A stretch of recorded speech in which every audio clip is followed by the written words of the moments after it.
Hi guys! So, si Mr. Nakahanap siya ng ano guys, look oh. So, kahapon, nagpunta siya, di ba tinawagan siya doon na trabaho. So, ito siya guys, naado ito sa, ano, where is it, honey? On the ground? With the paper? In the parking lot? I was sitting there for 5 hours there when I got there. 5 hours later, the cigarette still sitting there. After it snowed and everything on it. It was snowing over there? Yeah. Little lights. Okay, so nakita ito ni Tommy 5 hours later nung lumabas siya. Nandito pa daw ito with kasama yung newspaper. So, alam niya naman ito si Tommy. Nakita niya na para siyang ano ba, envelope. Pinulot niya, guys, may pera.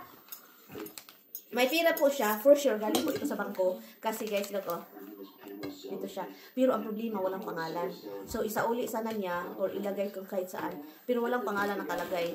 No, may pera sa loob. At yun. For sure, kailangan nila itong pera na to kasi galing talaga sa bangko. Look, hindi nilagay yung pera. Ano yun. So, yun. Dinala niya dito kasi wala namang mabigyan kasi walang pangalan. So, nakahanap siya ng pera. So, parang may sign ata ito guys. Meron akong dapat gawin. Dahil nakakuha siya ng pera. Parang meron akong dapat gawin. Sign ba? Get your sign?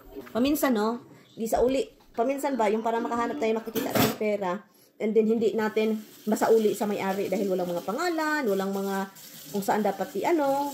And then, yun. Hindi naman kalakihan yung pera, pero for sure, kung nagpunta sa bangko, and then nahulog, accidentally ba, nagkabuang siya pangita sa kwarta, and then kailangan pala. Kasi guys, maraming tao dito guys talaga.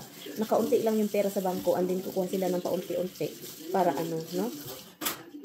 And then kailangan nila ng pera. So wala tayong magawa kasi I see snowfall slowly. And then I'm sure he kept asking you to do something else. He always does. And then you do it? I did some stuff. You did some stuff? Yeah. Well, you did it last week. No, usually it doesn't take a week. Wait a few days, but Let's working. No, windy? Not really that windy. Honey, close it. I'm freezing.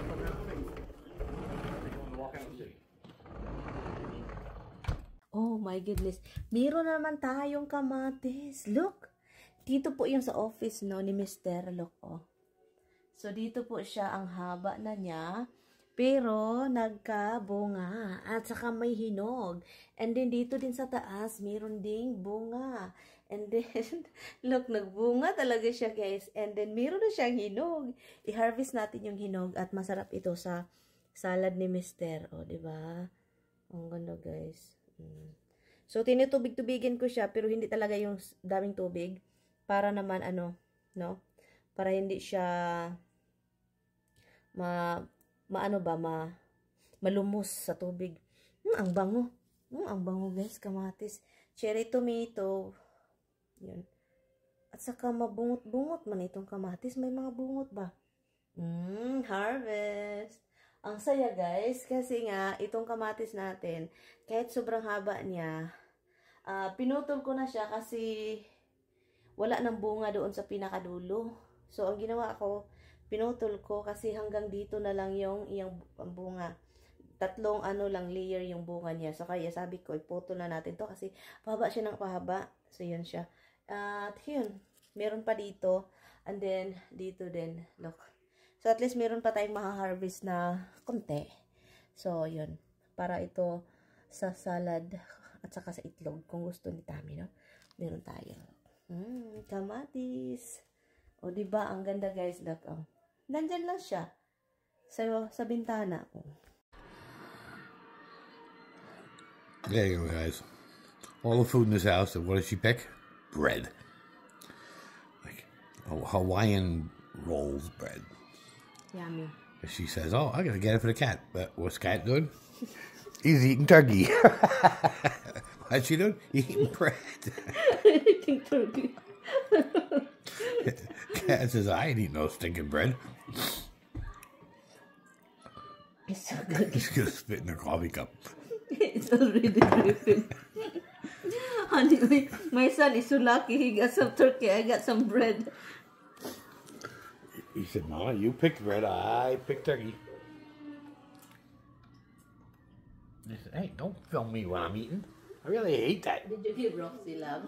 Nope.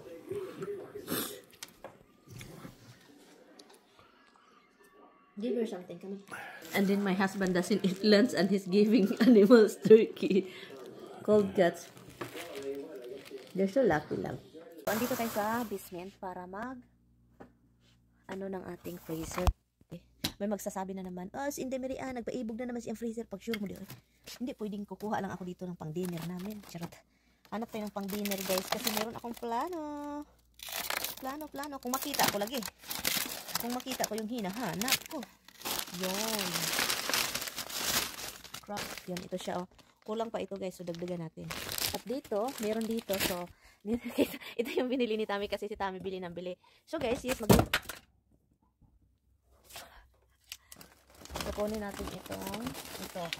So, bumili na naman siya. So wala tayong choice kasi bumili siya.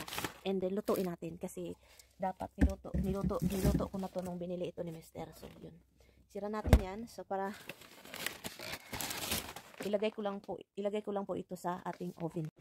Para sa nakakain si Mr. So, ilagay natin siya dito. Itong mga ito. Ito yung nabili niya sa meron pong box, no? Mahal siya pero konti yung laman. So, yun. At bumili pa talaga siya ng extra, guys. So, we have to cook this while it's not overdry.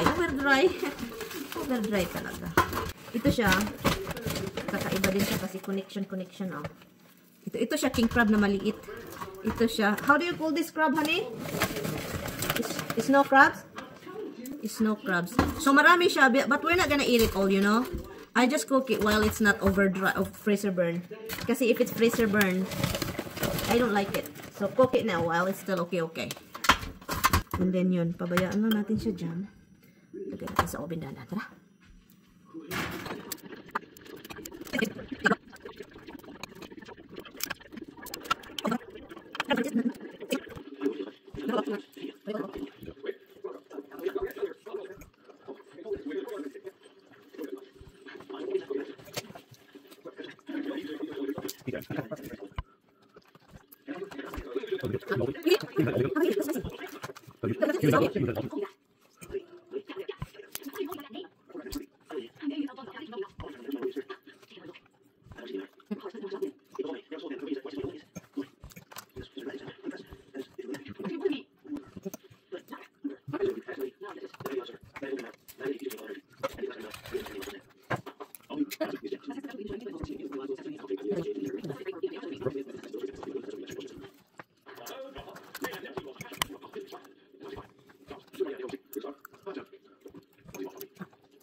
Kahiga ako dito.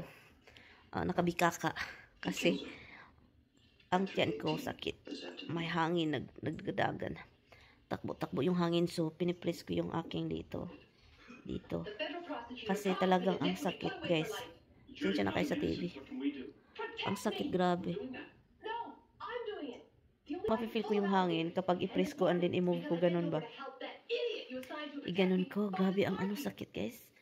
Yung parang, ang hangin, parang iwan ko sa Bisaya, panuhot, pero hindi ito sakit kayo, nasa tiyan ba?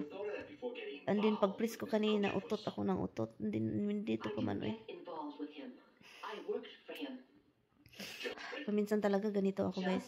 Yung tiyan ko puno ng hangin, and then, mapifeel ko sobrang sakit kasi naggalaw-galaw siya ba? Ganon. And then, kapag i-press ko, gumalaw siya, guys. And then, mapifeel ko na parang ready na akong utot. Paminsan, hindi nakalabas. Paminsan, Si Tami din. Hindi ko alam baka sa crab po ito na kinakain namin. Kasi talagang ang sakit, guys.